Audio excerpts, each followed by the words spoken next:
Allez, on fête les 3 ans du fonds RJ Europe Flex et je suis avec Edwin Faure. Bonjour Edwin. Bonjour Frédéric. Edwin, vous êtes le gérant du fonds donc RJ Europe Flex chez Raymond James. On est content pour vous. C'est quoi ce fonds RJ Europe Flex?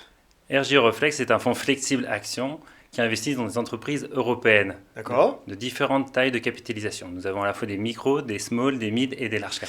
Ok, c'est un flexible pas au sens multiclasse d'actifs, mais multi-cap. Tout à fait, ouais. Vous venez de fêter vos 3 ans. Les performances, ça vaut quoi? Les performances sont très bonnes pour le moment, puisque nous avons fait plus de 10% l'année dernière en 2020, et nous avons un ranking Morningstar de 5 étoiles et Cantalis 5 étoiles. Ah oui, 5 étoiles chez l'un et l'autre, c'est plutôt pas mal. Félicitations pour une première notation, c'est bien. Merci. Donc vous êtes un fonds toute cap Europe. C'est quoi vos filtres? Qu'est-ce que vous mettez en portefeuille? Nous avons une gestion qui maîtrise énormément la volatilité et le risque, donc nous avons des valeurs de bons pères de famille avec énormément de valeurs de qualité. Donc vous allez retrouver des valeurs comme Téléperformance, Hermès, mais aussi des petites entreprises plus petites comme Neurone, qui est une ESN dans la technologie, et ainsi de suite. Ok.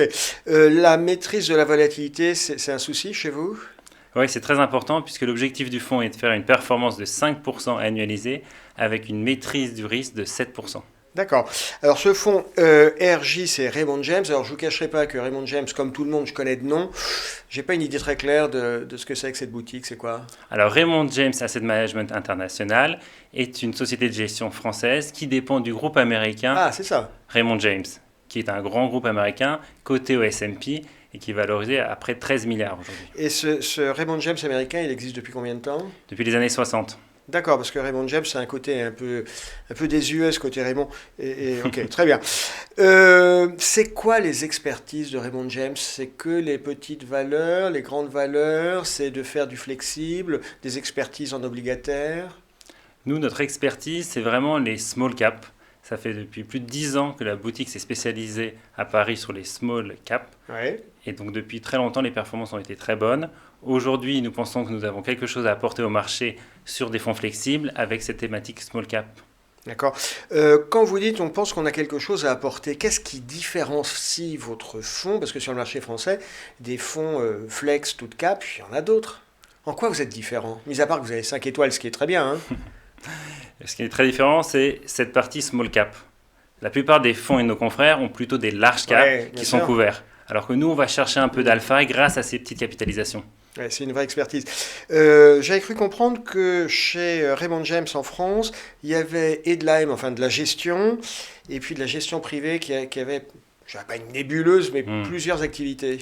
Vous avez raison. En effet, nous avons 3 activités, de la gestion privée, de l'épargne salariale et de la gestion collective. D'accord. Épargne salariale, vous travaillez avec quel type de partenaire?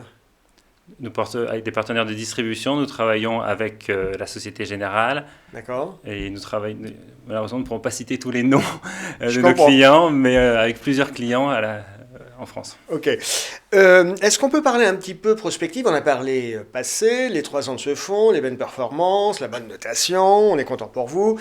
Est-ce qu'on démarre une nouvelle année, la 2021? Est-ce qu'on peut parler un petit peu anticipation? Qu'est-ce que vous, en tant que gérant, vous conseillez de jouer, Edwin? Nous, on est assez confiants sur les perspectives du marché aujourd'hui, puisque nous avons des politiques monétaires et budgétaires très accommodantes qui soutiennent le marché avec une arrivée du vaccin. Donc, on reste positif sur la classe d'actifs actions.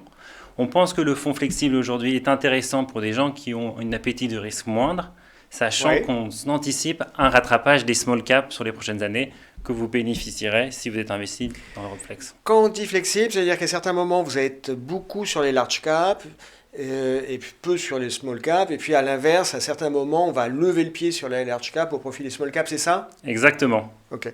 Aujourd'hui, c'est quoi les secteurs que vous jouez, ce que vous préconisez de jouer? Votre tiercé gagnant, c'est quoi aujourd'hui? Alors notre tiercé gagnant, le premier, c'est toujours l'IT, donc le secteur qui a surperformé l'année dernière. C'est pas un peu cher? Alors, c'est très cher aux États-Unis. Mais en Europe, il y a encore de la performance à aller chercher. On a surtout des petits acteurs dans les small caps qui n'ont pas encore été assez valorisés. Je donne un exemple, Neurone, qui est une entreprise française, une ESN, qui, grâce à une croissance très forte dans le passé, aujourd'hui, une année de transition qui a été peu impactée par le Covid, puisqu'ils étaient présents sur des secteurs peu impactés. On a eu le management récemment au téléphone. ils pensent qu'il y aura une croissance plus forte qui va arriver parce que la transition a été... Donc les IT, et puis quoi d'autre? L'IT, on est aussi très confiant sur les industriels. Ouais. On pense que le secteur qui a été un peu massacré l'année dernière a des beaux jours devant, une reprise en fin de compte de la croissance sur ce secteur grâce à l'annonce des vaccins et de l'économie. D'accord. Et qui dit tiercé dit 3, un troisième secteur à jouer ou pas? En termes de troisième secteur, on aime aussi particulièrement le secteur de la santé. On pense qu'aujourd'hui, avec ce qui se passe dans le monde, il y a un bon momentum. Il y a un bon momentum. On pense aussi que ces valeurs vont être revalorifiées par les gouvernements. On pense que les incentives vont être entrés. Et peut-être un quatrième secteur, si vous me permettez, ce sont les valeurs green. On a vu des très bonnes performances l'année dernière et cette année vont continuer. Les flux sont entrant dans la classe d'actifs. Les entreprises veulent investir dans les énergies renouvelables. Et on a des acteurs comme Albioma ou Neoen qui sont bien positionnés. Allez, pour conclure rapidement, Edwin Faure, on a parlé des secteurs sur lesquels vous positionnez, sur lesquels vous êtes positif. Un secteur dont vous dites qu'il faut rester à distance, s'il y en a un, bien sûr. Exactement. Alors, il y en a plusieurs même. Non, mais allez, celui dont vous dites, ça, il ne faut pas y toucher. Le secteur bancaire. Le bancaire, parce que, en synthèse, il y a des entreprises qui vont faire faillite à cause de cette crise. Les taux vont rester bas pendant longtemps. Et surtout, elles se font beaucoup disrupter par les petites les nouveaux entrants, exactement, les fintechs. Qui sont plus petits, plus malins, plus agiles. Edwin Faure, c'était très clair. Merci d'avoir été avec nous. Merci Frédéric. Et à très bientôt. À bientôt.